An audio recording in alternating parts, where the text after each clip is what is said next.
তো আমার ছেলে বায়না করছিল, মানে ছেলে মেয়ে দুজনাই বায়না করছিল যে বিরিয়ানি খাবো। তো এই যে বিরিয়ানির জন্য পেঁয়াজটা ভেজে নিয়েছি, আর এদিকে এই যে মাংসটা গামলায় ধুয়ে রেখে দিয়েছি, আর আলুটাও ভেজে নিয়েছি এদিকে। আর এদিকে আদা, রসুন সব রেডি করে নিয়েছি মসলা করার জন্য। আর তারপরে এই যে পুটু সোনা এসে আমাকে জিজ্ঞাসা করছিল, আমার ছোট মেয়ে জিজ্ঞাসা করছিল এসে যে মা বিরিয়ানি হয়েছে আর কতক্ষণ লাগবে। ও বিরিয়ানি খেতে খুব পছন্দ করে।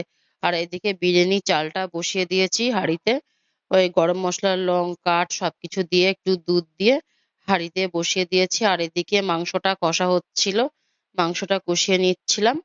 আর হলো এদিকে ওই করছিলাম, ও আর তারপরে এদিকে ওই কারেন্টের চুলোয় একটু জল গরম করে নিচ্ছিলাম এক পিস খাবো বলে।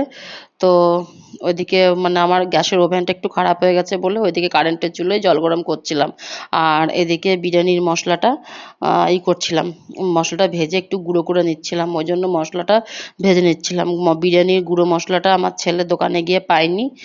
আর আমি যেহেতু বিরিয়ানি না খাই, যেহেতু এখন মানে ওভারওয়েটে রয়েছি, একটু ডায়েট করছি, বেশি করছি না, অল্প ডায়েট করছি। তো ডায়েটের জন্য যেহেতু আমি না খাই যতই, তো ছেলে মেয়েকে তো করে দিতেই হবে, ছেলে মেয়ের বায়না আবদার তো মেটাতেই হবে। আমি না খাই ওদেরকে তো দিতে হবে। তো ওদের বায়নাতেই ওই জন্য বিরিয়ানিটা আজকে করছিলাম রাত্রের দিকে। তো এই যে বিরিয়ানি হয়ে যাওয়ার পরে বিরিয়ানির এই যে মশলাগুলোকে, মশলা বলছি কেন, ওই চাল টাল এগুলো মাংস আলু নিচে দিয়ে সব মিশিয়ে নিচ্ছিলাম। আর এদিকে এই যে মশলাগুলো মাখিয়ে মানে মশলাগুলো ছিটিয়ে দিচ্ছিলাম। আর এদিকে কেওড়া জল টল গোলাপ জল এগুলো এখনো দেওয়া হয়েছিল না। তো লাস্টে কেওড়া জল গোলাপ জল ঘি এগুলো দিয়ে নিয়েছিলাম। আর এই আর আতরটা এই যে দিতে মনে ছিল না, লাস্টে আতরটা দিয়েছিলাম। আর এদিকে আমার ছেলে বলছিল ভালো হয়েছে বিরিয়ানি, আমার ছেলেকে জিজ্ঞাসা করছিলাম যে বাবা কেমন হয়েছে বিরিয়ানি, তো বলছিল মা খুব ভালো হয়েছে।